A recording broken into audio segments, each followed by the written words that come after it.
You know, the more I learn about upper cervical care, I do get more excited the more I understand about it. But the thing that really blew my mind is when I learned about retracing, which is such an amazing phenomena. But the more I understand about it, the more I realize this is natural healing. And as we remove any interference from the brainstem, as the doctor removes that and the nerve system begins to operate properly, naturally, without drugs, some strange phenomena can take place. Yeah, you know, most people have never been through a real healing process. You know, you have symptoms through life, let's say headaches, low back pain, whatever. Okay, well, typically you'll take a medication. Okay, right. Well, no medication in the history of mankind, as you know, have ever healed anything. Sure. They just temporarily cover the symptom up, giving the body enough time to adapt or compensate to whatever is causing that problem. Well, this happens over your lifespan, and so when you get to under upper cervical care, you actually go through a real healing process. And it's not just a healing of whatever brought you in, it's a total healing.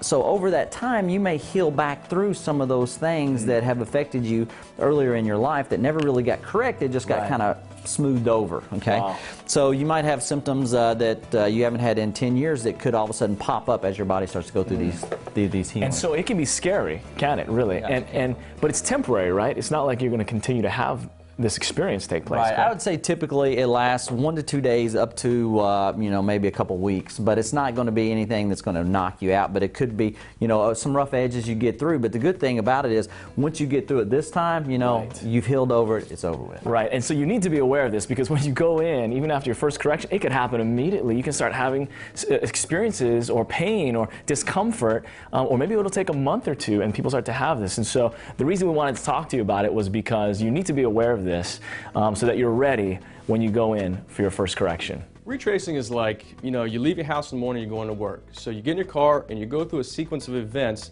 to get to work. You might pass a couple hotels, a couple McDonald's, and you get to work. So when you come home, you actually backtrack and go through that same sequence, maybe backwards. You pass the same hotels, pass that McDonald's again to get back to your house.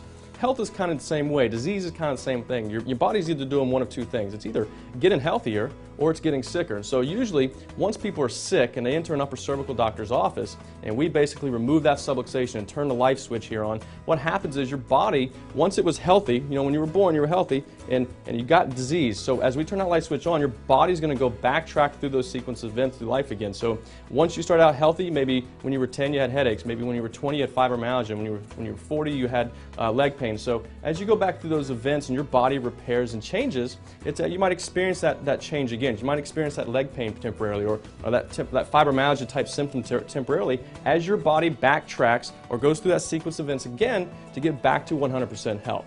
So retracing is actually a unique phenomena in the process of regaining your health. We have patients all the time. I could tell you story after story of tennis players that come in that rip their rotator cuff up 20 years ago, have a surgery. You get them corrected and they come in a week later and say, I don't know, and I don't explain to them retracing the first visit, I don't know what you did to me, but 5 days after I was adjusted, all of a sudden my rotator cuff started bothering me. And you know the funny thing? 20 years ago I had a rotator cuff injury, and I'm feeling that same pain. And not only do I hurt in that area, I'm emotionally feel like I'm back, and it's almost like a flashback. You'll hear this. He had severe migraine headaches for months, and of course went to all these different specialists and weren't able to get help. Well, he came to me for that, and did not even mention that he had lower back issues 20 years ago, because obviously that was not an issue. So as we were correcting his spine, let's say his head was tilting this way, his shoulder was tilting this way, and his lower back was tilting. Well, he had an injury 20 years ago for this lower back that his body has just compensated over the years. At the time, he didn't have lower back problems. The pain was, he was presenting with migraines. Well, as we got the body back aligned, his head got straighter, his shoulders got straighter, and his legs got balanced, which means his pelvis was realigning, and the lower back pain came back. And it was, I just explained to him why, as his body was readjusting, it never healed properly 20 years ago. So finally the body was able to, as the brain was sending the messages down to the lower back, was able to heal that lower back, and he was able to recover not just from his migraines, but that reoccurring injury that he had from his lower back. Upper cervical in the human body is more than just pain and symptoms. Every single experience you've had in your life is stored in your central nervous system. Emotions, physical pain, events. So we don't just see physical things happen in our office. In fact, the most profound things I see in my office are people with emotional disturbances. And the very thing that was missing was this idea of the structural misalignment, the stress on the nervous system, and how that affects me on that feeling, emotional, and mental level, not just the physical. So with retracing, it's not just physical experiences, but it's emotional as well. Right. Most people don't realize, but the brain is really just an organ, just like the liver, lungs, kidneys, hearts. Okay, it's innervated by the nerve system. When you have a thought process or an emotion or memory or something like that, it's not just a spark going off in a part of your brain and it stays there. It actually travels. Okay, this is in any neuroanatomy book. It'll start in one part of the brain. It'll travel down to that brain stem, and then the brain stem, like the switchboard operator, will send it to the part of the brain that's to interpret that message. Okay, so boom, boom over here. Okay, so if one of those bones have been misaligned and interferes with that mental transmission from one part of the brain to another part of the brain, then it can interfere with that.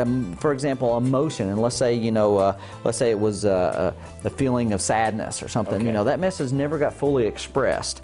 Okay, so if you were to go in and you were to remove that interference, all of a sudden you might have a mad rush of a certain emotion. Wow.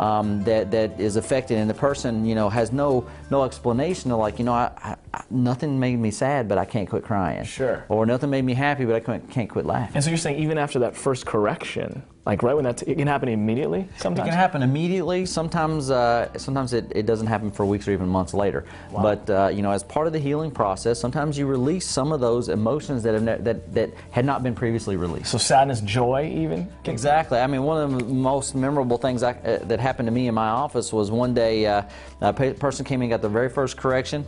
I took them out in my office. I have a rest area where you lay down for a few minutes to make sure that we got the correction.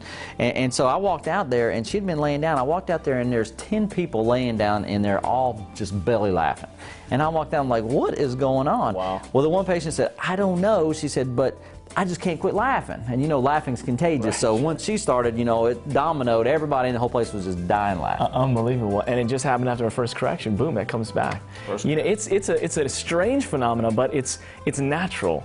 And you know, a lot of people obviously don't know about, you know, what it means for your body to naturally heal itself, but it's temporary, right? I mean, you're not going to be experiencing this forever. Typically, it'll happen within the first 2 or 3 corrections, or possibly even 2 or 3 weeks down the road. But it only lasts, you know, sometimes it'll last for a few minutes, up to you know, maybe a week or so, you know, depending on what type of retracing it is and how long you'd had it previously. Unbelievable. So that's what we got to talk about that, because you need to understand what's happening before you go in, because it can be a shock to people. But that is the amazing phenomena of retracing.